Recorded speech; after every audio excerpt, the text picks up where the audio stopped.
You got to get over, pricing considerations. You got to figure out like why the consumer is stuck. And that's what SMS can give you. Instead of just dialing them 8, 9, 12, 20 times, trying to figure out when to get a hold of them, you can just ask them, hey, Jason, when can we talk?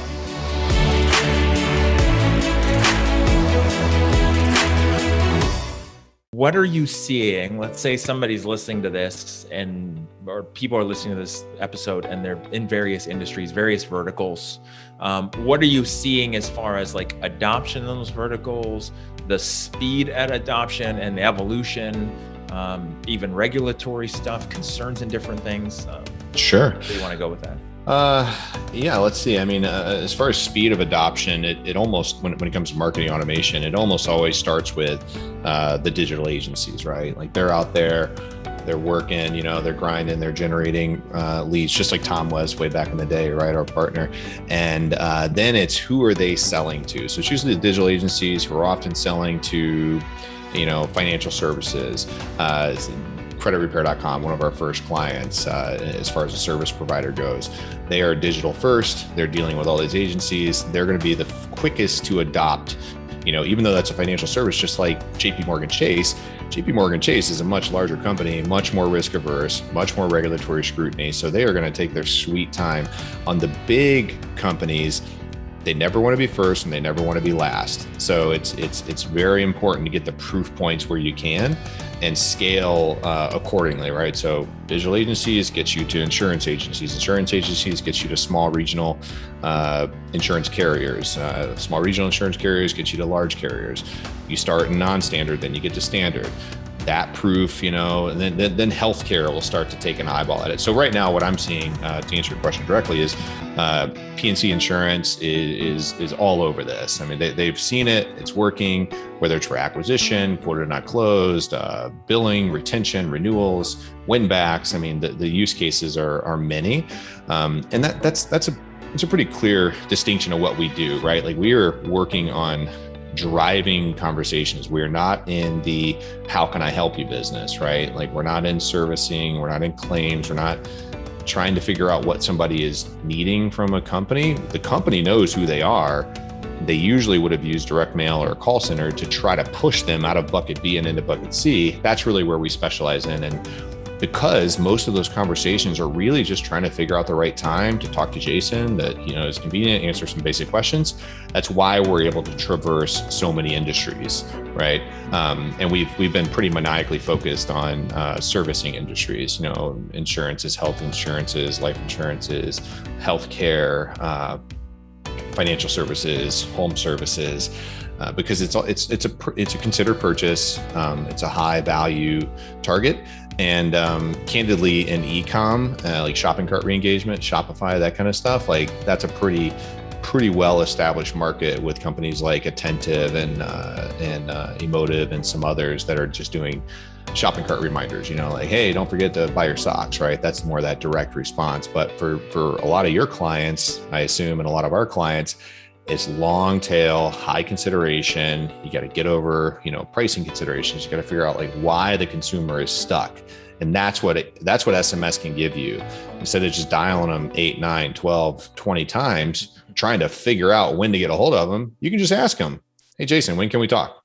Like something that basic. Well, what's this about? Well, it's about your policy. It's going to expire. Oh, okay. Well, how much is it going to cost? Well, it's going to cost this much, but I think I can save you some money if we can jump on a call. That's the magic of it. It's like, it's understanding like, why is this person stuck in the first place? It's asking the question first, then getting contact and then getting outcome. So it kind of flips the regular outbound model on its head a little bit. And what about different industries? What are you seeing as far as, what some industries have to deal with and others don't, regulatory compliance or the way that the consumers are different, potentially? Yeah, it depends on the consumers, honestly. Like, we've done a ton of studies on this when we'll just use age as the simplest one, our senior market.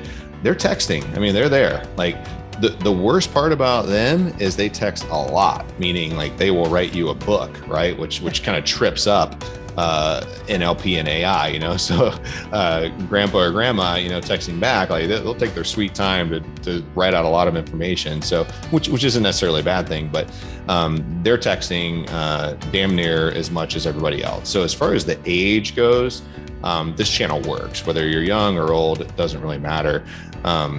Then when it comes to regulatory, I mean, there's a lot, right? Like if you're financial services, you know, like the creditrepair.coms, the debt.coms of the world, you got the CFPB to deal with. If you're dealing with even something as simple as billing reminders, which is a big use case for us, first party billing reminders saying like, hey, Jason, don't forget to pay your bill.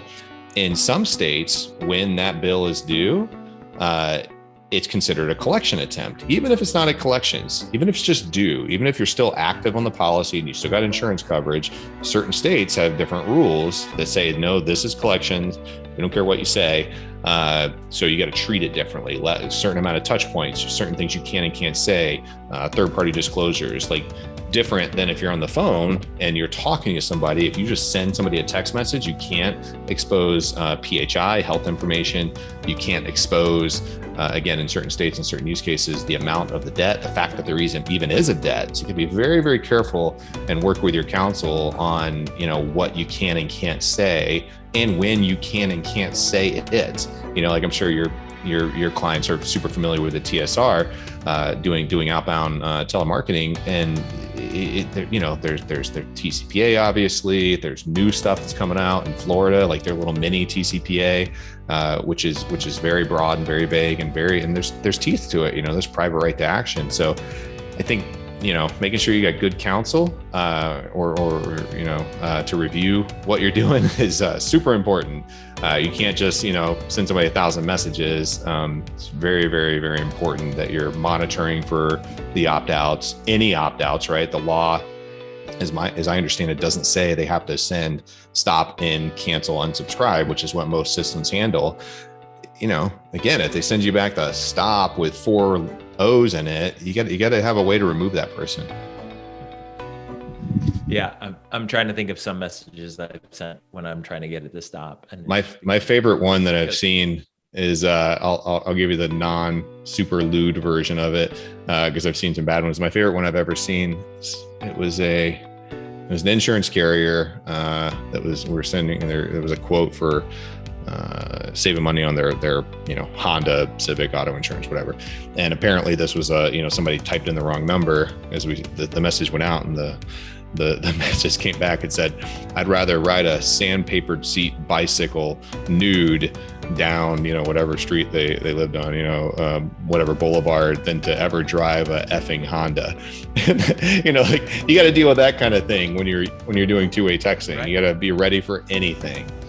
Emojis, yeah. You know, like you got to be able to speak hieroglyphics, you know, like it's there's a lot. You ask human questions, you get human responses, which is great because your engagement's going to double, literally.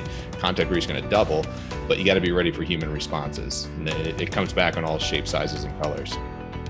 So you've been in this game now 5 years, and then obviously around sales and consumers in general. What do you see? So if there's a call center listening to this with their sales team, like what are you seeing as the behaviors? Obviously there's the texting and making it easy about that for them and meeting them where they want to be, but more on the sales side. So, you know, I know you're facilitating these conversations, you're talking to companies, like once they get somebody on the phone, is there anything that you're seeing that's different, or what companies are doing that's working? Yeah. And that post, you know, the actual conversation piece, because I'm curious, because I know you see it all the time. I mean, I know you're looking at these companies and talking to them about what works and doesn't once they're on the phone.